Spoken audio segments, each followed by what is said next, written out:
براءة من الله ورسوله إلى الذين عاهدتم من المشركين فسيحوا في الأرض 4 أشهر واعلموا أنكم غير معجز الله وأن الله مخزي الكافرين وأذان من الله ورسوله إلى الناس يوم الحج الأكبر أن الله بريء من المشركين ورسوله فإن تبتم فهو خير لكم وإن توليتم فاعلموا أنكم غير معجز الله وبشر الذين كفروا بعذاب أليم إلا الذين عاهدتم من المشركين ثم لم ينقصوكم شيئا ولم يظاهروا عليكم أحدا فأتموا إليهم عهدهم إلى مدتهم إن الله يحب المتقين فإذا انسلخ الأشهر الحرم فاقتلوا المشركين حيث وجدتموهم وخذوهم واحصروهم واقعدوا لهم كل مرصد فإن تابوا وأقاموا الصلاة وآتوا الزكاة فخلوا سبيلهم إن الله غفور رحيم وإن أحد من المشركين استجارك فأجره حتى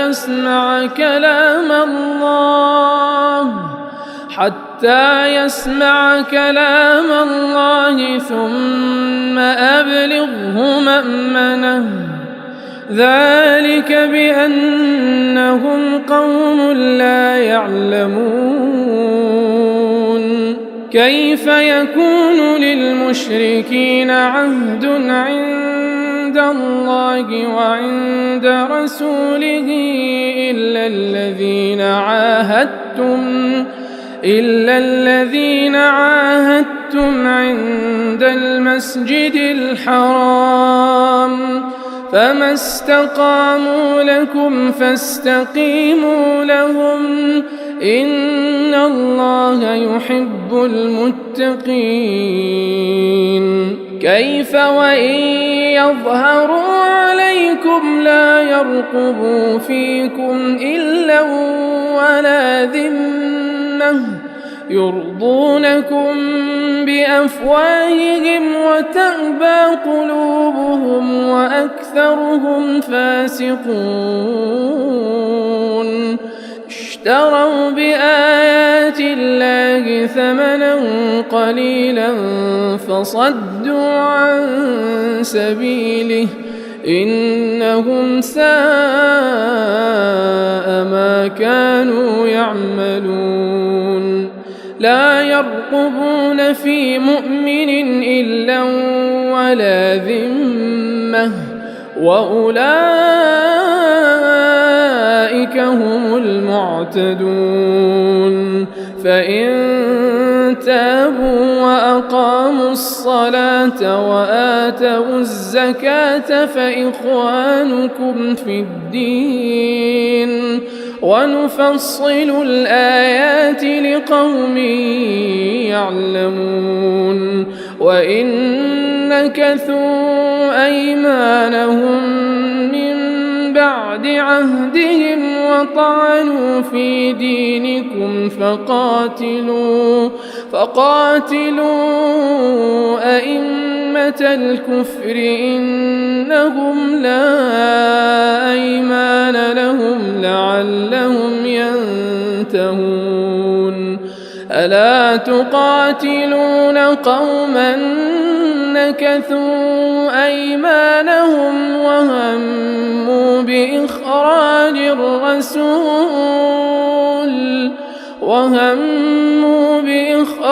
الرسول وهم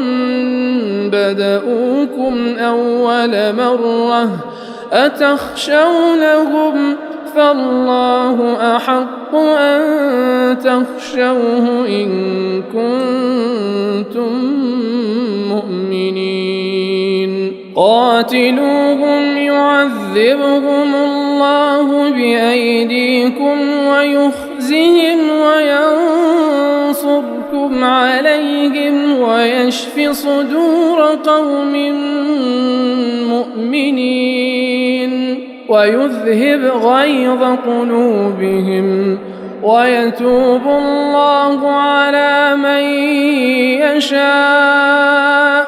والله عليم حكيم أم حسبتم أن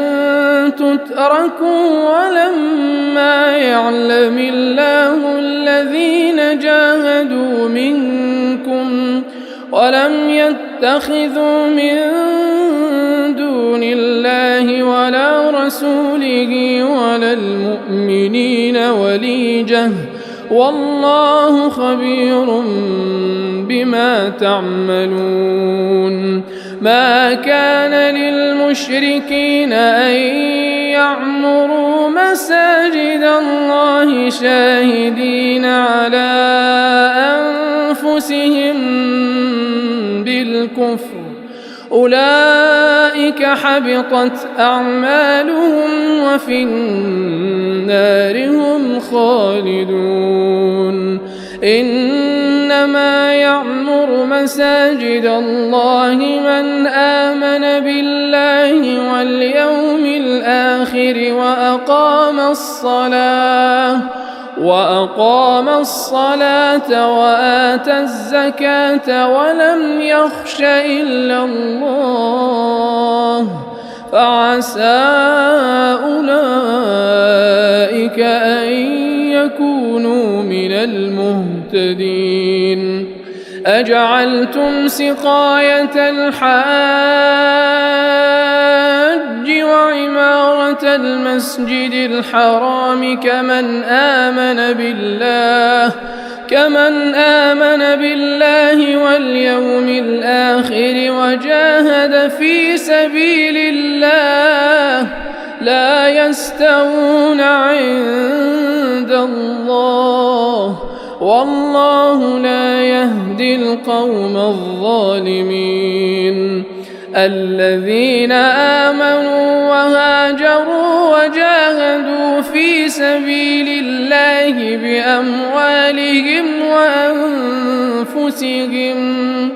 وجاهدوا في سبيل الله بأموالهم وأنفسهم أعظم درجة عند الله وأولئك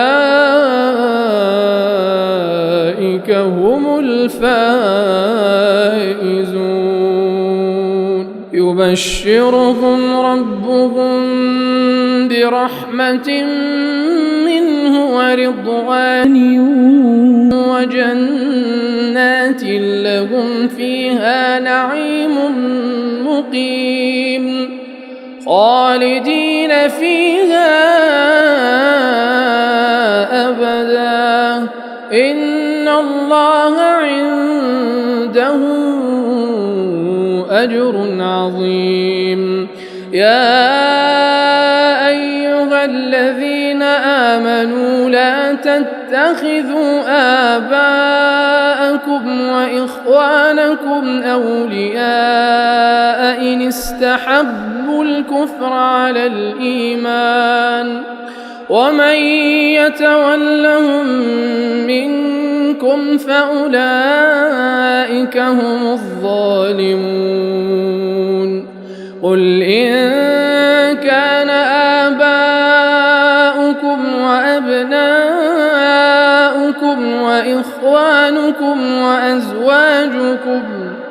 وأزواجكم وعشيرتكم وأموال اقترفتموها وتجارة تخشون كسادها ومساكن ترضونها أحب إليكم من الله ورسوله وجهاد في سبيله فتربصوا حتى يأتي الله بأمره والله لا يهدي القوم الفاسقين. لقد نصركم الله في مواطن كثيرة ويوم حنين إذ أعجبتكم كثرتكم فلم تغن عنكم شيئا وضاقت عليكم الأرض بما رحبت ثم وليتم مدبرين ثم أنزل الله سكينته على رسوله وعلى المؤمنين وأنزل جنودا لم تروها وعذب الذين كفروا وذلك جزاء الكافرين. ثم يتوب الله من بعد ذلك على من يشاء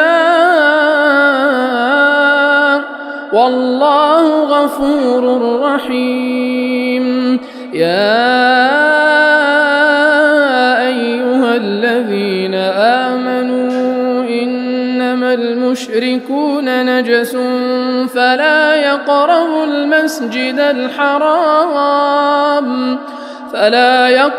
المسجد الحرام بعد عامهم هذا وإن خفتم عيلة فسوف يغنيكم الله من فضله إن شاء إن الله عليم حكيم. قاتلوا الذين لا يؤمنون بالله ولا باليوم الآخر ولا يحرمون ما حرم الله ورسوله ولا يدينون دين الحق من الذين أوتوا الكتاب حتى يعطوا الجزية عن يد وهم صاغرون. وقالت اليهود عزير ابن الله وقالت النصارى المسيح ابن الله ذلك قولهم بأفواههم يضاهئون قول الذين كفروا من قبل قاتلهم الله أنى يؤفكون. اتخذوا أحبارهم ورهبانهم أربابا من دون الله والمسيح ابن مريم وما أمروا إلا ليعبدوا إلها واحدا لا إله إلا هو سبحانه عما يشركون. يريدون أن يطفئوا نور الله بأفواههم ويأبى الله إلا أن يتم نوره ولو كره الكافرون. هو الذي أرسل رسوله بالهدى ودين الحق ليظهره على الدين كله ولو كره المشركون. يا أيها الذين آمنوا إن كثيرا من الأحبار والرهبان ليأتون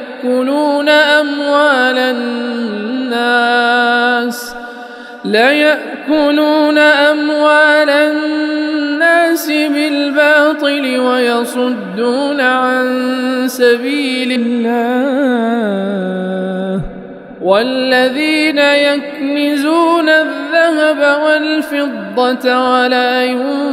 ينفقونها في سبيل الله فبشرهم بعذاب أليم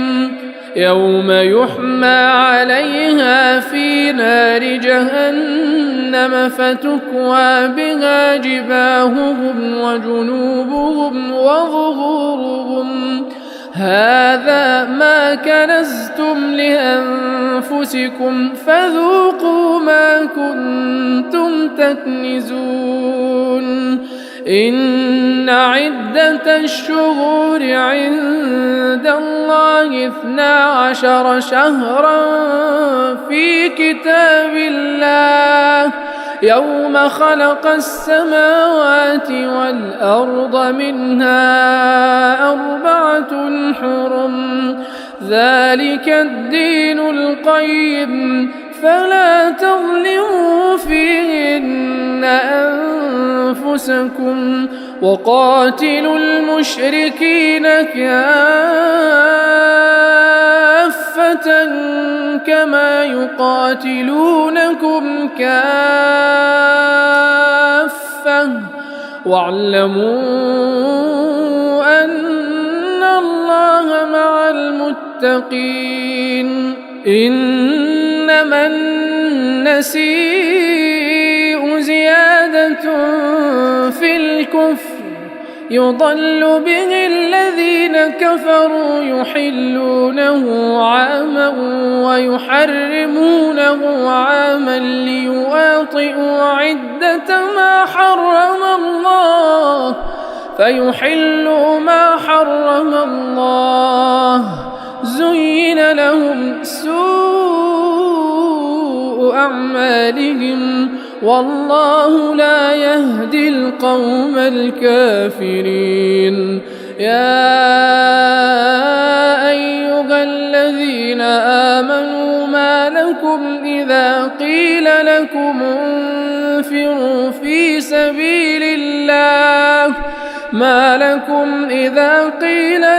انفروا في سبيل الله اثاقلتم إلى الأرض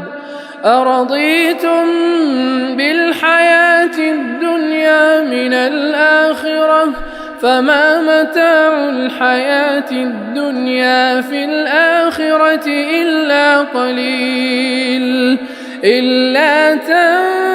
تنفروا يعذبكم عذابا أليما ويستبدل قوما غيركم ولا تضروه شيئا والله على كل شيء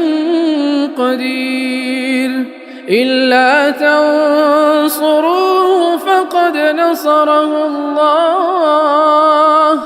إذ أخرجه الذين كفروا ثاني اثنين إذ هما في الغار إذ يقول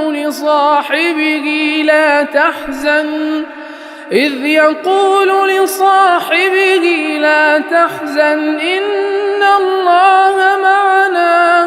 فأنزل الله سكينته عليه وأيده بجنود لم تروها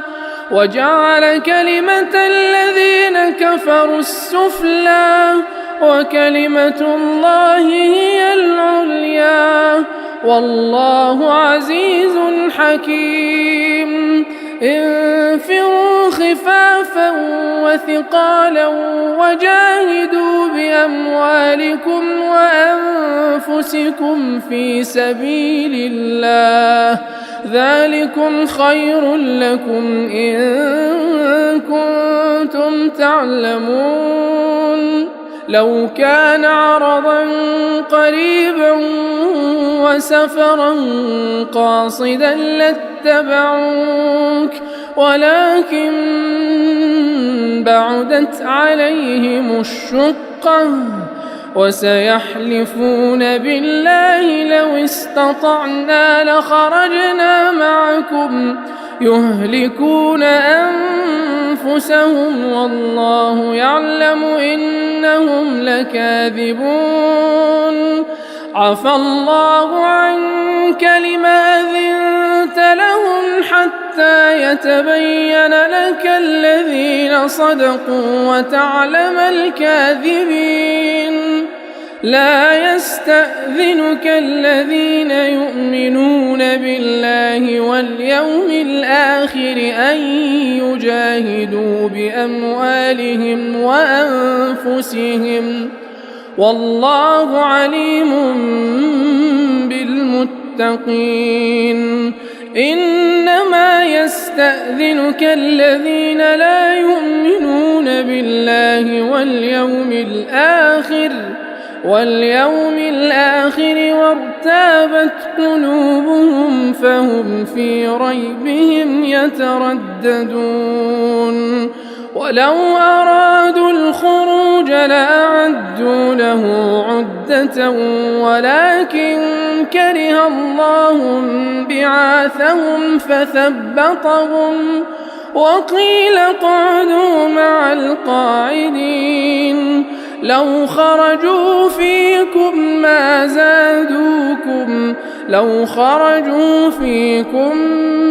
ما زادوكم إلا خبالا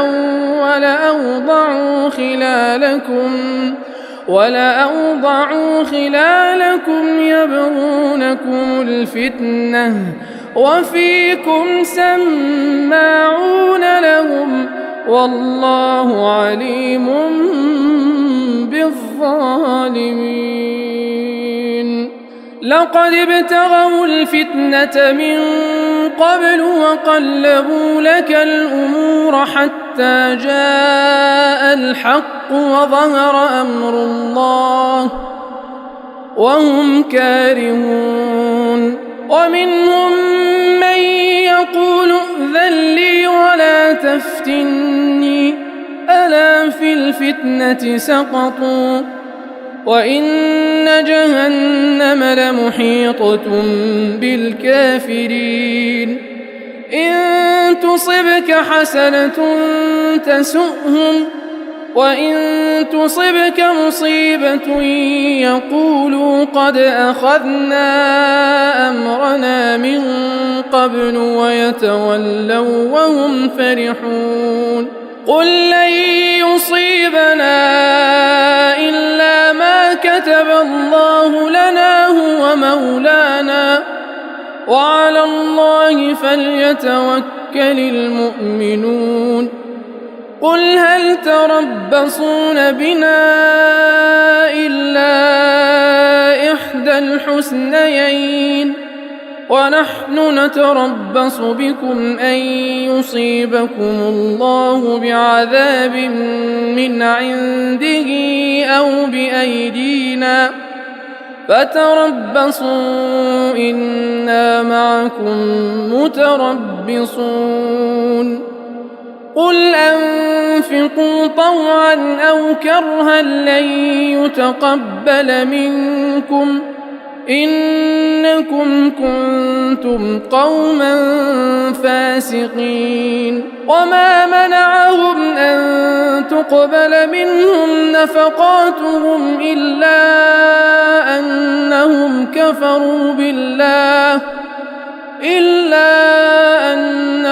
كفروا بالله وبرسوله ولا يأتون الصلاة إلا وهم كسالى ولا ينفقون إلا وهم كارهون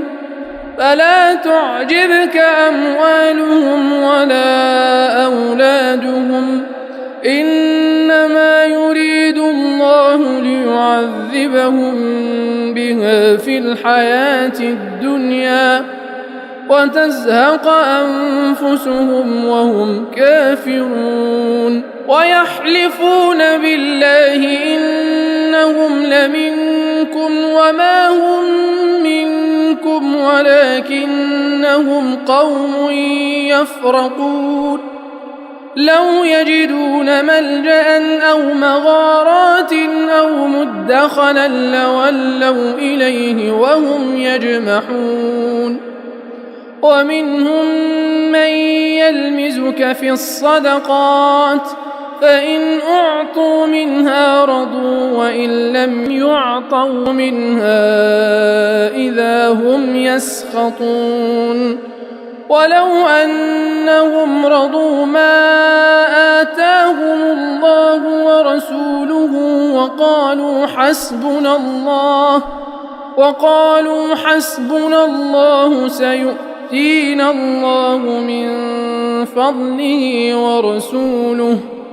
سيؤتينا الله من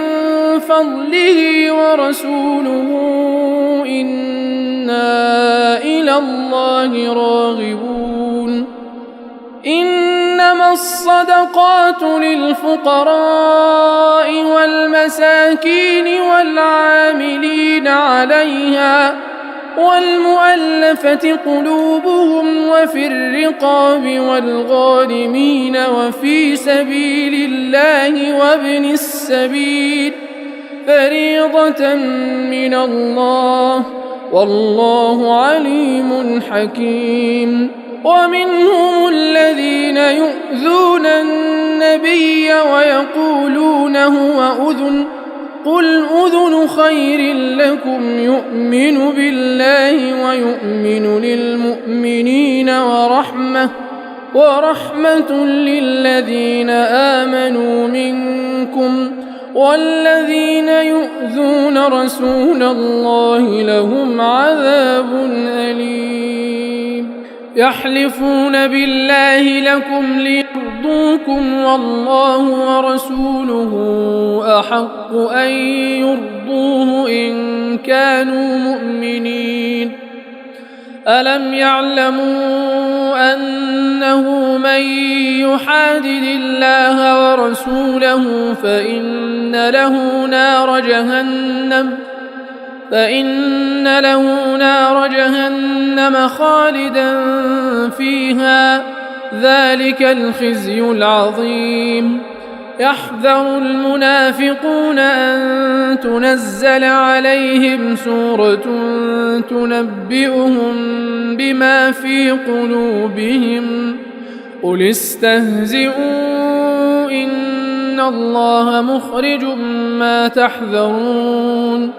ولئن سألتهم ليقولن إنما كنا نخوض ونلعب قل أبالله وآياته ورسوله كنتم تستهزئون لا تعتذروا قد كفرتم بعد إيمانكم إن نعف عن طائفة منكم نعذب طائفة بأنهم كانوا مجرمين المنافقون والمنافقات بعضهم من بعض يأمرون بالمنكر وينهون عن المعروف ويقبضون أيديهم نسوا الله فنسيهم إن المنافقين هم الفاسقون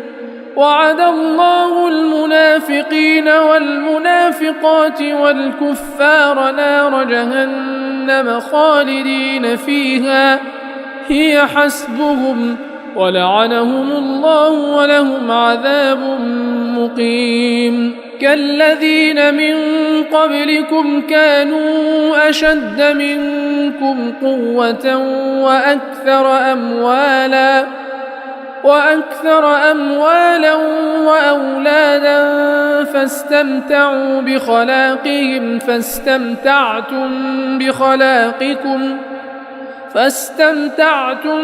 بخلاقكم كما استمتع الذين من قبلكم بخلاقهم وخضتم كالذي خاضوا أولئك حبطت أعمالهم في الدنيا والآخرة وأولئك هم الخاسرون. ألم يأتهم نبأ الذين من قبلهم قوم نوح وعاد وثمود وقوم إبراهيم وأصحاب مدين والمؤتفكات أتتهم رسلهم بالبينات فما كان الله ليظلمهم ولكن كانوا أنفسهم يظلمون. والمؤمنون والمؤمنات بعضهم أولياء بعض يأمرون بالمعروف وينهون عن المنكر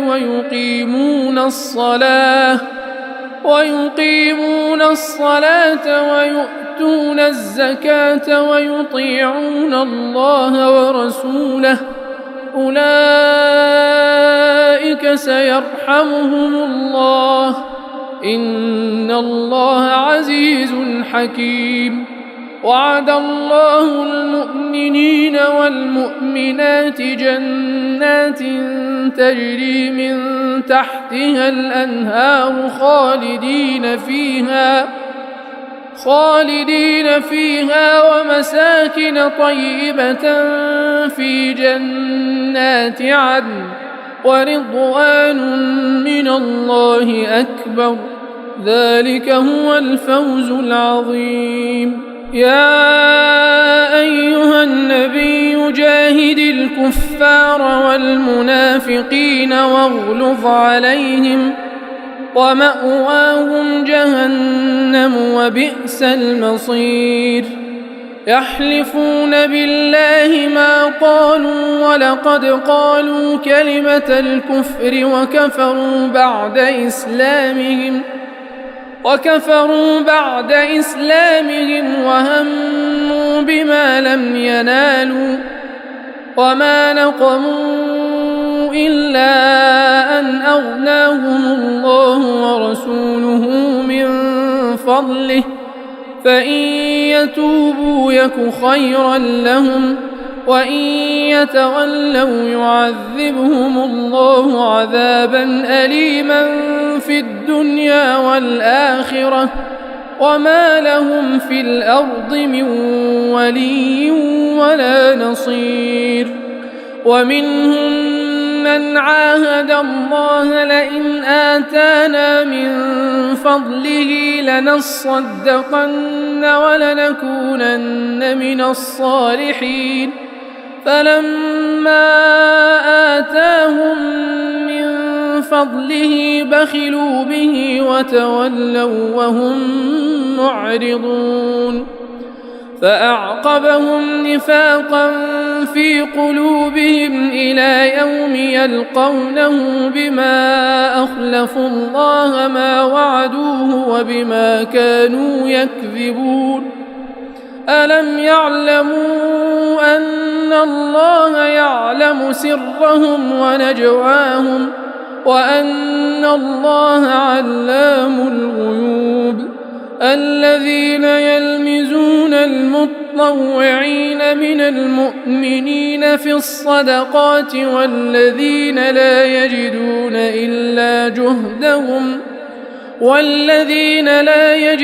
إلا جهدهم فيسخرون منهم سخر الله منهم ولهم عذاب أليم. استغفر لهم أو لا تستغفر لهم إن تستغفر لهم 70 مرة فلن يغفر الله لهم ذلك بأنهم كفروا بالله ورسوله والله لا يهدي القوم الفاسقين. فرح المخلفون بمقعدهم خلاف رسول الله وكرهوا أن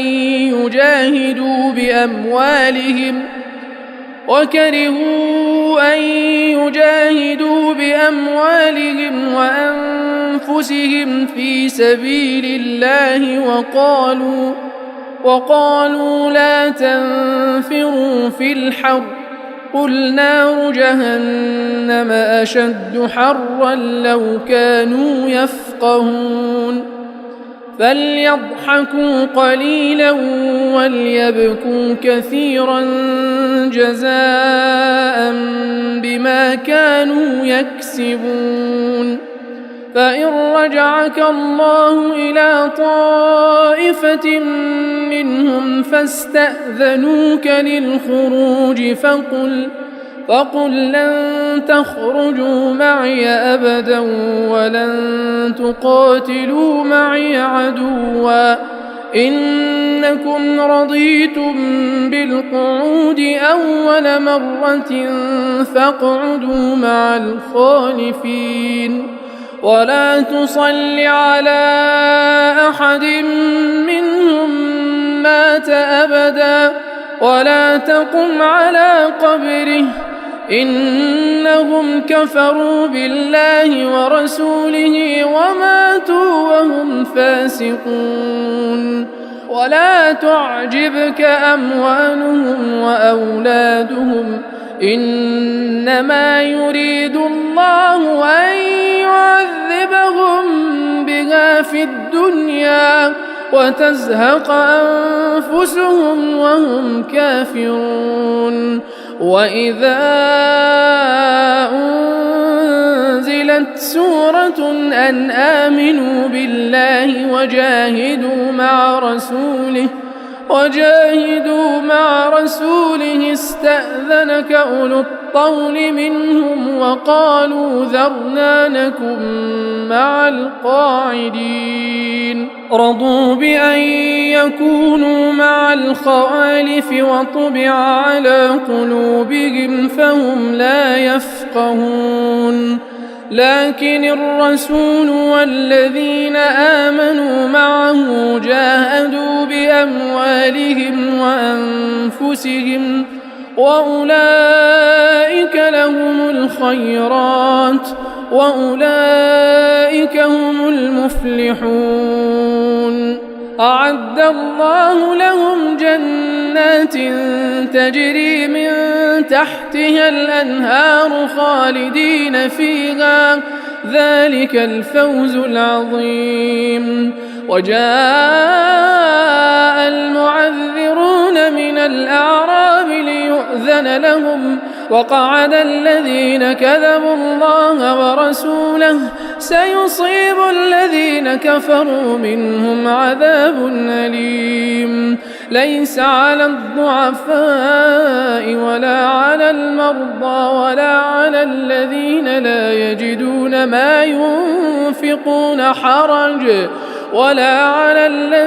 لا يجدون ما ينفقون حرج إذا نصحوا لله ورسوله ما على المحسنين من سبيل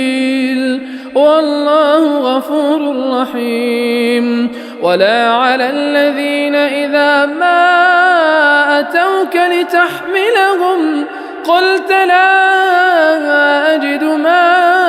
أحملكم عليه تولوا وأعينهم تفيض من الدمع حزنا ألا يجدوا ما ينفقون إنما السبيل على الذين يستأذنونك وهم أغنياء رضوا بأن يكونوا مع الخوالف وطبع الله على قلوبهم فهم لا يعلمون يعتذرون إليكم إذا رجعتم إليهم قل لا تعتذروا لن نؤمن لكم قد نبأنا الله من أخباركم وسيرى الله عملكم ورسوله ثم تردون إلى عالم الغيب والشهادة ثم تردون إلى عالم الغيب والشهادة فينبئكم بما كنتم تعملون سيحلفون بالله لكم إذا انقلبتم إليهم لتعرضوا عنهم فأعرضوا عنهم إنهم رجس ومأواهم جهنم جزاء بما كانوا يكسبون يحلفون لكم لترضوا عنهم فإن ترضوا عنهم فإن الله لا يرضى عن القوم الفاسقين الأعراب أشد كفرا ونفاقا وأجدر أن لا يعلموا حدود ما أنزل الله على رسوله والله عليم حكيم ومن الأعراب من يتخذ ما ينفق مغرما ويتربص بكم الدوائر عليهم دائرة السوء والله سميع عليم ومن الأعراب من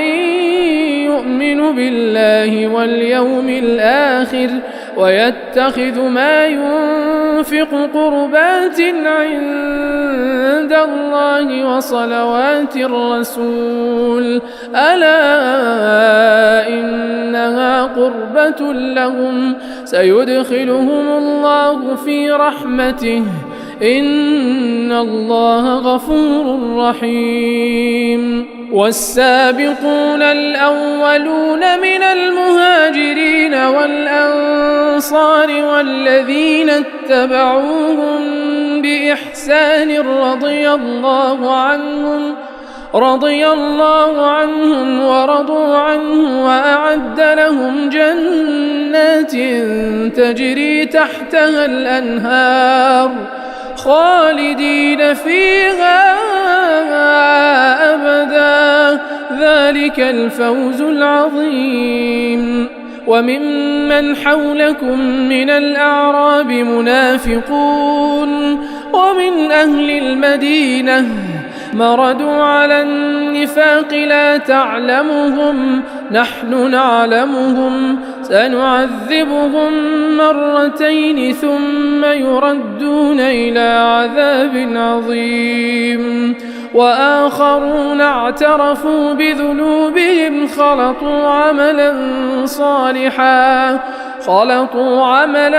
صالحا وآخر سيئا عسى الله أن يتوب عليهم إن الله غفور رحيم خذ من أموالهم صدقة تطهرهم وتزكيهم بها وصل عليهم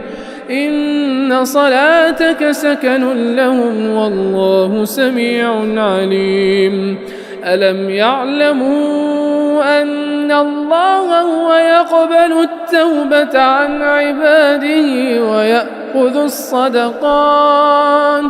وأن الله هو التواب الرحيم وقل اعملوا فسيرى الله عملكم ورسوله والمؤمنون وستردون إلى عالم الغيب والشهادة فينبئكم بما كنتم تعملون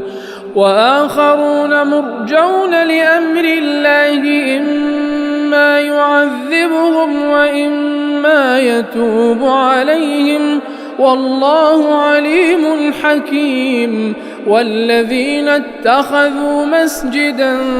ضرارا وكفرا وتفريقا بين المؤمنين وإرصادا لمن حارب الله ورسوله من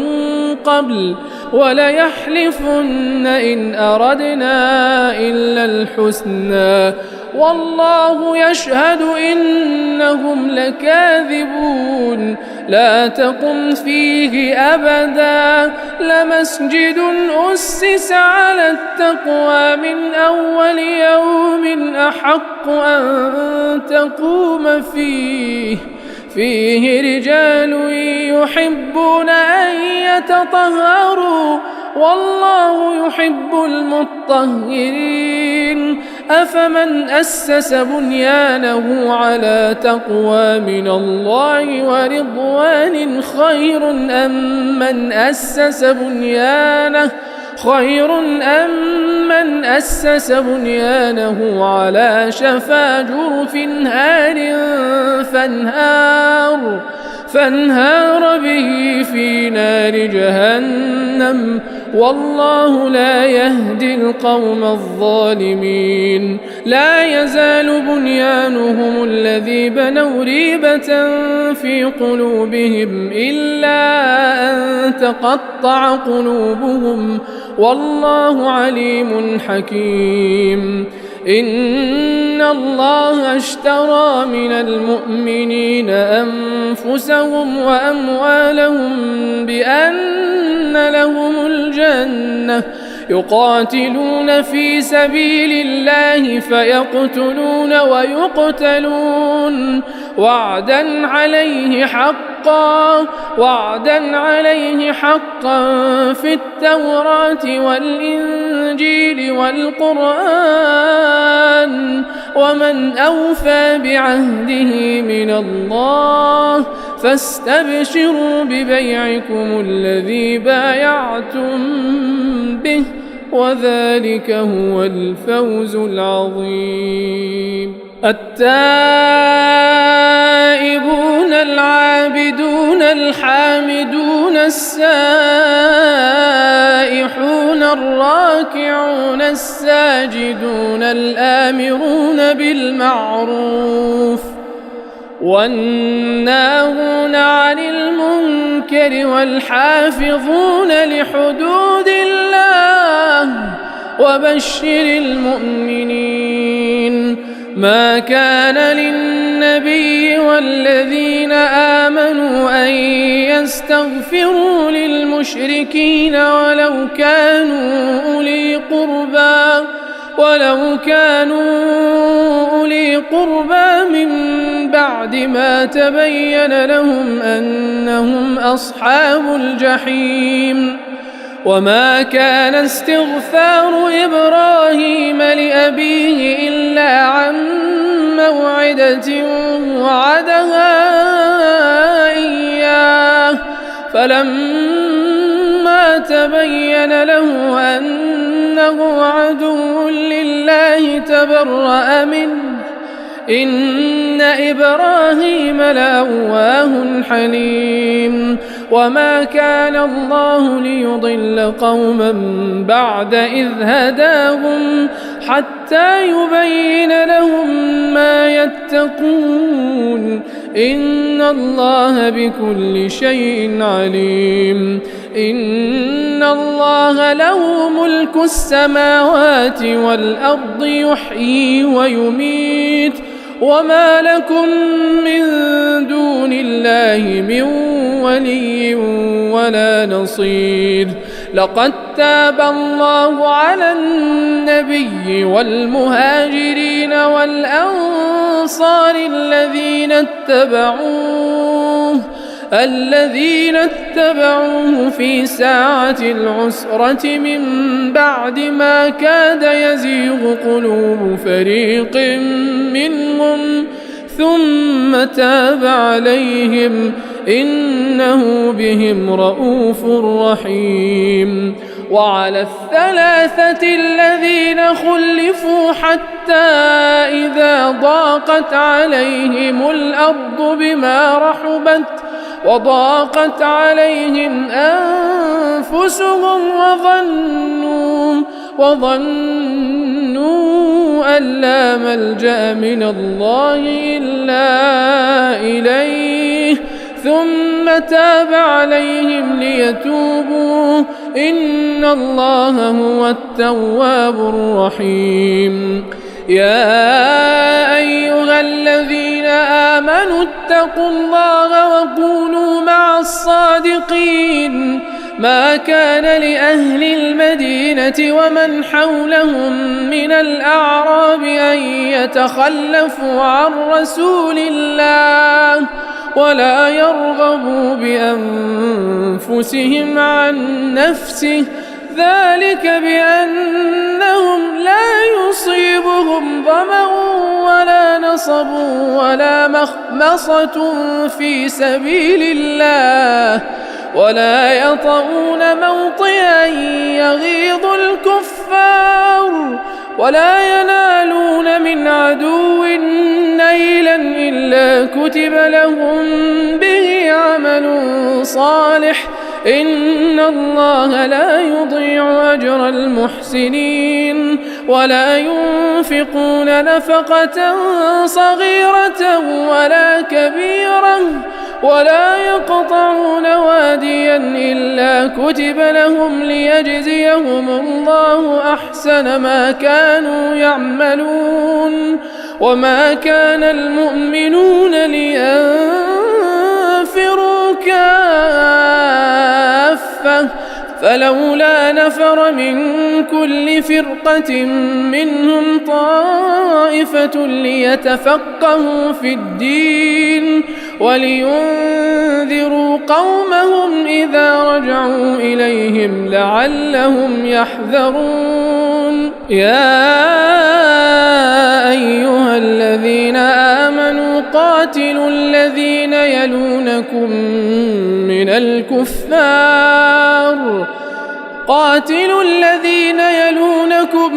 الكفار وليجدوا فيكم غلظة واعلموا أن الله مع المتقين وإذا ما أنزلت سورة فمنهم من يقول أيكم زادته هذه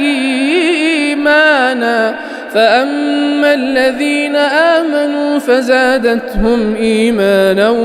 وهم يستبشرون وأما الذين في قلوبهم مرض فزادتهم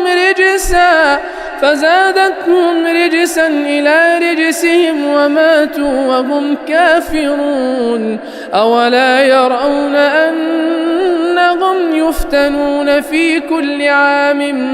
مرة أو مرتين ثم لا يتوبون ولا هم يذكرون وإذا ما